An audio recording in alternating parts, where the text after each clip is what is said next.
I was writing a Mother's Day a blog post yesterday, and it hit me that being a mom is not easy.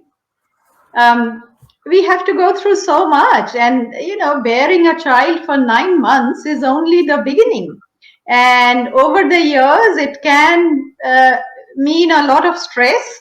It impacts upon your not only your physical health but also mental health and wellness. So, as part of our Mother's Day campaign, we have dedicated this entire fortnight at DIDA and Learn with Samita.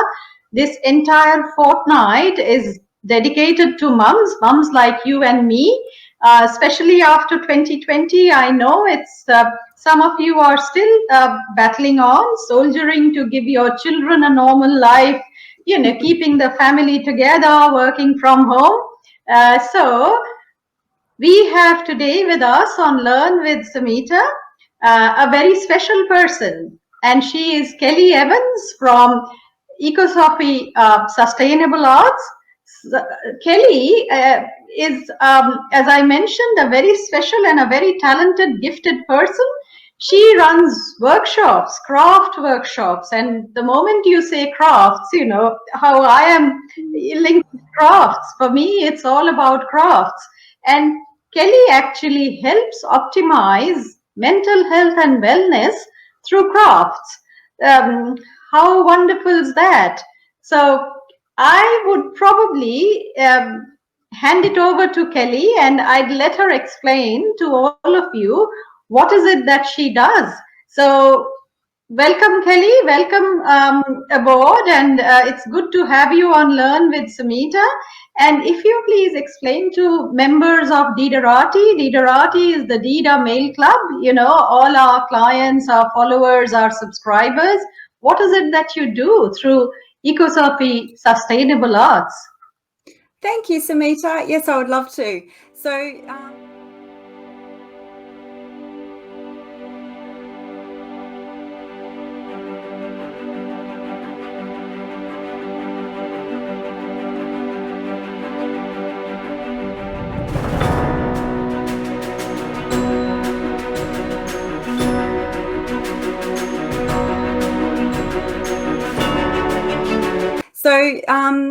I'm just starting out in my business here. I'm just very much at the startup stage, but what I'm offering through Ecosophy is an opportunity for anybody to learn the real power of engaging in arts and crafts process as a form of tactile meditation. So, we know the benefits of meditation are incredible.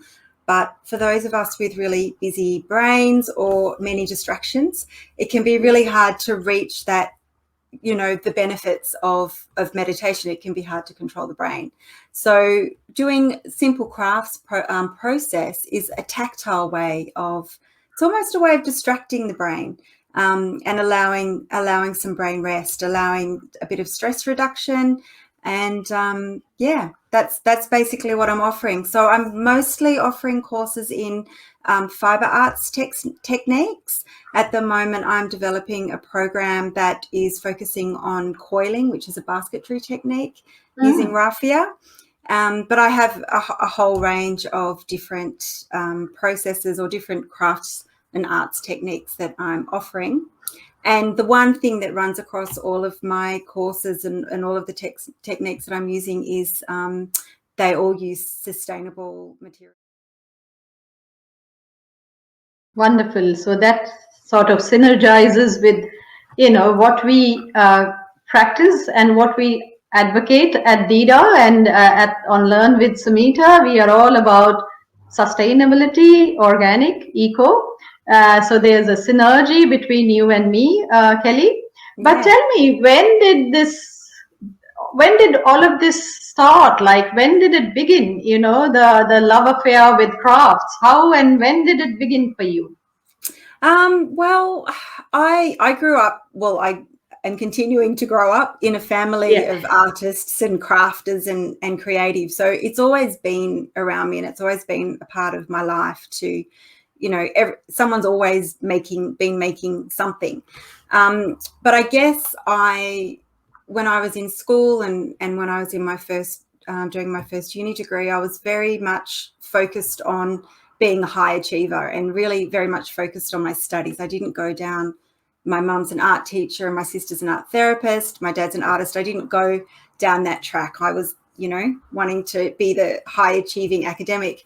But when I was doing my master's, I found that I really craved and needed to get back into that creative process. I was becoming really stressed. My brain was easily becoming really fatigued.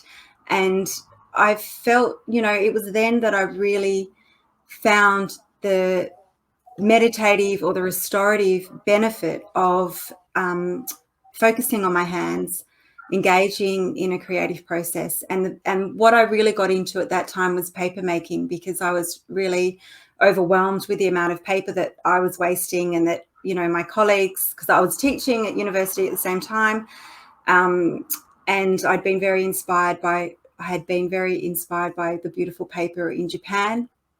And so I got very much into paper making, and that's a beautiful, relaxing process to go through as well. And then it also really hit home recently whilst working from home. I currently work as a learning coach. I specialise in academic literacy, so I'm still very much engaged in head work, brain work. And working from home, I found that I was able to just every now and then pick up my weaving when my brain was starting to hurt or when I was starting to lose a bit of focus. Because I wasn't in the office environment, I could just, sneak in 5 minutes of weaving, and it had a huge impact on my ability to then refocus and get back into my work and be extra productive. And so that's what really pushed me to,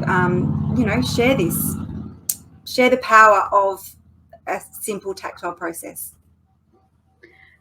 See, all of this resonates with me so much because, like yourself, I was pushed into being a high achiever, doing strictly academics, and crafts were not treated as considered to be the mainstream kind of. It couldn't be a mainstream career.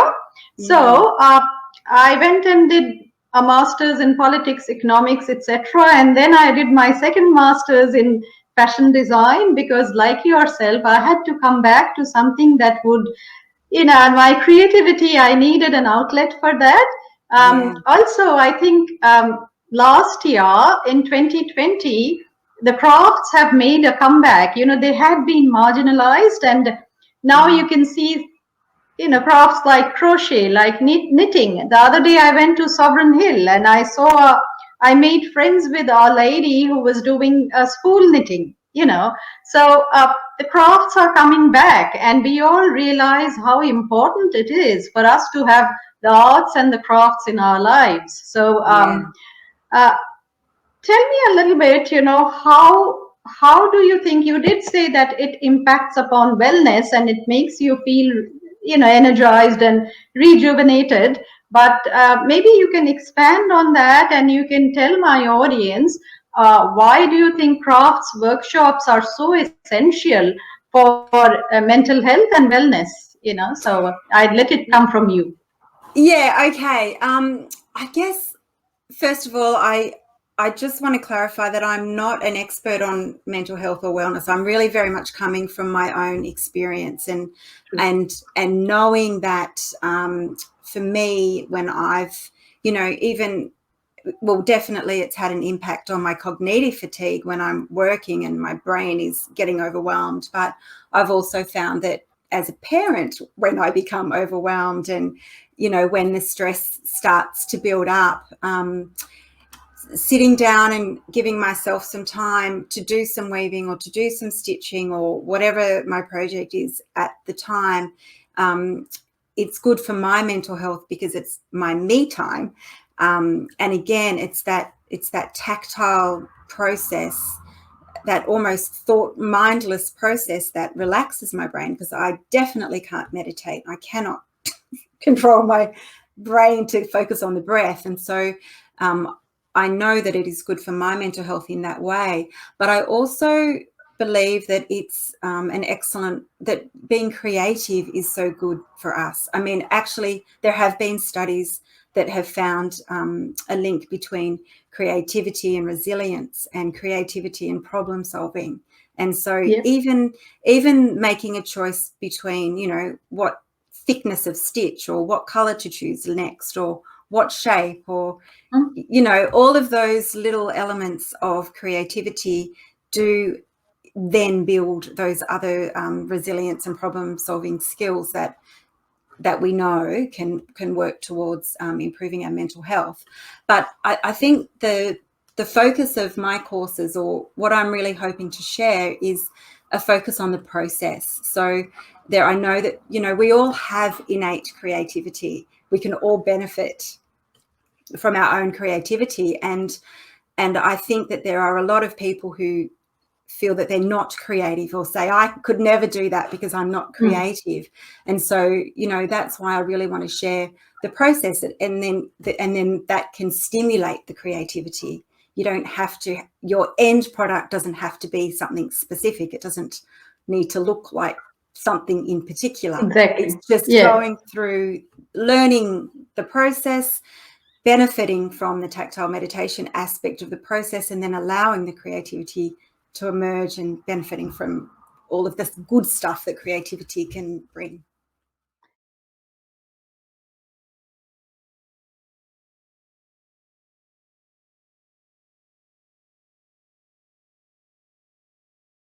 To be something specific, it doesn't process, and then allowing the creativity to emerge, and benefiting from all of this good stuff that creativity can bring. Absolutely. As you mentioned that you do not meditate, but even this is a form of meditation, you know, because you are focusing on something and you are problem solving, you are sitting in a group, like you are at least interacting with other people, and you are creating. Doesn't matter if it's not like, you know, an award winning or a prize winning work of art, but it gives you happiness, it gives you satisfaction. So as you mentioned so correctly, that it is the process that matters, you know, when you are involved, that process itself kind of energizes you, and that's what's important. You know, the end result does, I believe, like yourself, that every person, like, you know, as we say that every person, as a Buddhist, we are taught that every person has an inner Buddha. Similarly, I think every person has kind of an inner creativity, which we need your help, Kelly, the likes of you who can help us bring it about, you know, bring it out, optimize it, so that it has a positive effect on our mental health and wellness and happiness. So, but you mentioned that you've done paper crafts in Japan, because we donate all our, because, you know, I work with textiles, and all my leftovers, my shreds, are donated to a paper making factory who pretty much follow the same, you know, making handmade paper and paper out of fiber. So again, in Sovereign Hill, the lady who was printmaking, she said that that's why paper used to be also called the rag trade, because paper used to be made out of rags. But I did see some very interesting things, and because I have spent a lot of time in New Zealand, the raffia, or they call it the harakeke, the raffia is very close to my heart. And I did see some beautiful tie-dye and textile collage and things like that. So did you learn all of that, or did you just pick it up on the way? So how did that happen? Oh, I've learned from so many different places, to be honest. I think the paper making I first observed, I didn't really do a course when I was in Japan, but I definitely visited a lot of the paper making places and observed. I think my first paper making course, I did it like an adult and community education course or something in my early 20s, because it was back when I was doing my master's. And then I just practiced and, you know, researched and read and observed. with the weaving that I'm really focusing a lot on at the moment, it was introduced that into at a day-long workshop that incorporated a few different things. But in the afternoon, we did a coiling workshop with Ellie Beck. She's local to this area. And I was hopeless at it. I just couldn't get the rhythm of it. And so that, of course, made me really want to do it even more. And so I practiced that. And what else? I learnt string making from banana fibre, as in cordage, making cordage. I learnt that from Helle Jorgensen at Byron School of Arts. I just jump into little workshops here and there where I see them advertised, and I just practice and experiment and read and research and do what I can. You cannot stop learning, there's no age, no time. Absolutely. You just have to learn and, upgrade all your life. I mean, I'm like you. Wherever I go, I see crafts. I just sit down and I try to take a lesson, or be it a weaver or a carpet maker or a glass blower, anyone, But now coming back to some very practical and very critical questions, the workshops. I know that you do it for the individuals, you do it for small informal groups, and you are also planning to launch for the corporates. So, the big guns out there. Yeah. But how do we do it? Like, do we have to be physically there, or can we do it remotely? I think someone got a prize that you sponsored on one of the one of our webinars, and she did it remotely, didn't she? Someone did it remotely, if I remember correctly. That one I actually did. It was a local, so we were able to do that in person. Yeah. But I do, for anyone local to the Byron, Lismore, Tweed sort of Shire, that sort of local area, I do offer private workshops, and the range of the workshops that I offer are on my website. The corporate offering that I'm developing at the moment, that's sort of an employee wellness package, and that one's just focusing on using raffia, using a simple basketry coiling technique with raffia. I will be pre-recording modules and also creating instruction booklets for that, and then sending out the material. So that can be accessed remotely. The idea is that there will be quarterly installments, and I will offer face-to-face workshops, either in person or via Zoom. But then the rest of things can be accessed remotely. I'm currently advertising to my Instagram followers an online coiling course that will be held on Sunday afternoons across 4 weeks. It'll be across 8 weeks. It'll be once a fortnight. And I'm actually offering a free spot in that course via Instagram as well. So for anybody interested in that, jump on my Instagram page. And with that course, I'll be sending the materials out, and then we'll be doing it live via Zoom. So which is wonderful. Yeah. So I'm looking at, and I did have someone inquire from Canada about that actually, and I would love to do that, but the time that I was wanting to run it would have been 2 a.m. in Canada, so that didn't quite work. But I'm trying to offer it in different ways to different formats, as many people as possible. But all the information's on my website, and I update information via Instagram as well. That's another thing we learned last year. If we go virtual, then the whole world kind of opens up for you, isn't it? Absolutely. I know being physically there and interacting physically with people is great. I think it should be a blend of both, so that suppose someone's in Canada, or the time difference is there. I have to do 2 meetings tomorrow, one at 6:30 in the morning, one at 7 o'clock. So there you go. They're both based in the US Pacific time. So, but even then, we are connecting with just people from all over the world. The other question I had is there a level of a qualification or specific skill sets that you ask for, or just about anyone, even a novice, can join your course? So Yeah, it's open to absolutely. anyone, right? Yeah, Yeah, absolutely. I'm definitely starting off with the absolute basics because this right. is, as you know, as I said before, it's about my real goal here is to, empower people with this technique as a means of tactile meditation. It's not about Yes, teaching an advanced level of something to create a masterpiece. It is yeah, about, another little strategy that you can bring into your life to reduce your stress, to mm.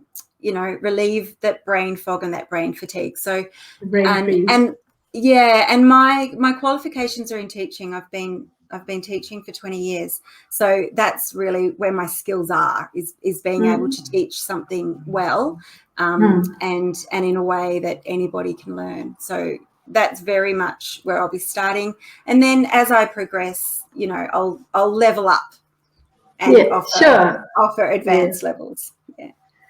So there you go, members of Diderati. You don't have to be experts. You don't have to be maestros. Kelly will teach you all of that. If you have an interest in crafts, you don't have to be even good at doing anything, You can just join Kelly's workshops and just be there and enjoy the journey. I would say so. Kelly, there's one thing I want to ask you. It's a little personal. Yeah. You are mom to four beautiful children, and we are heading towards Mother's Day 2021. So, how is it you teach, you have a full-fledged career, you run the workshops, you run this business, and you are looking after your home and hearth for children? How do you achieve and maintain that work-life balance? Or is it just work, work, work, work and no life? So how does it work for you? Well, I'm my eldest three are 15, 18 and 20. Okay, So that's not yeah, yeah. and my youngest is 10. So when they were younger, it was a lot harder to be doing everything. I could not have been starting this business and be starting this new, I would not have been able to balance all of it. I worked Right. part-time and then I was mothering most of the time.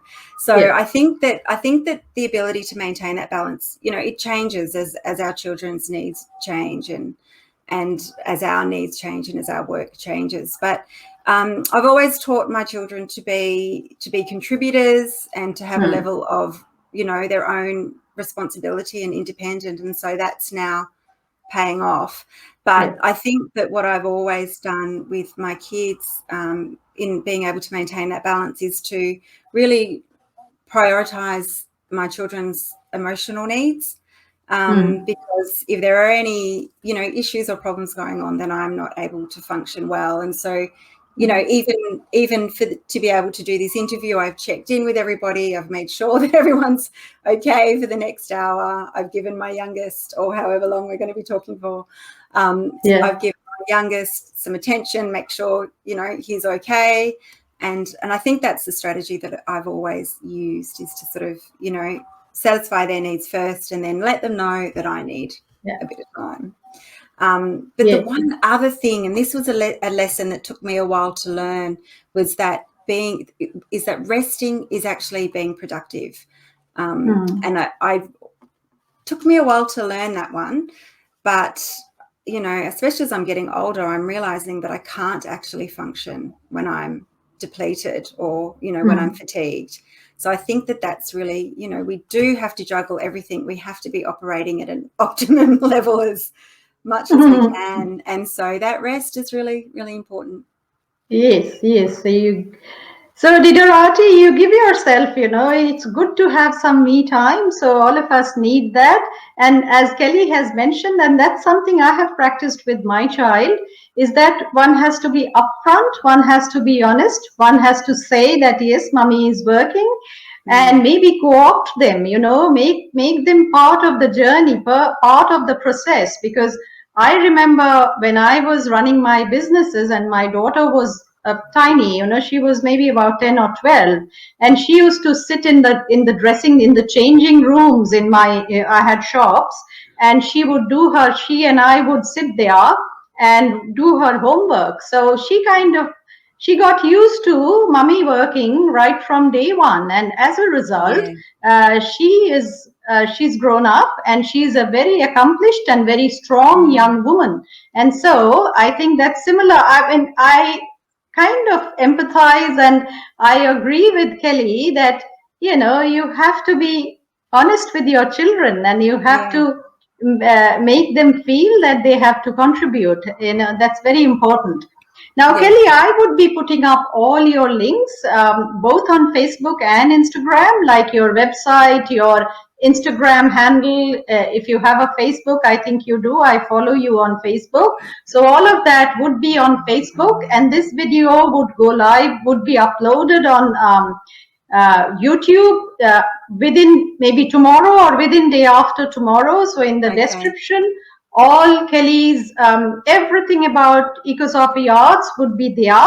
Kelly, if you want to just summarize, just maybe mention what are your websites and your Insta handles, and what's the best way, how can they get in touch with you if they have any questions, so I'd hand it over to you. Yeah, sure. So my website is www.ecosophyarts.com.au, and on my website, it shows the types of workshops that I can offer and explains a little bit more about, the focus on the process.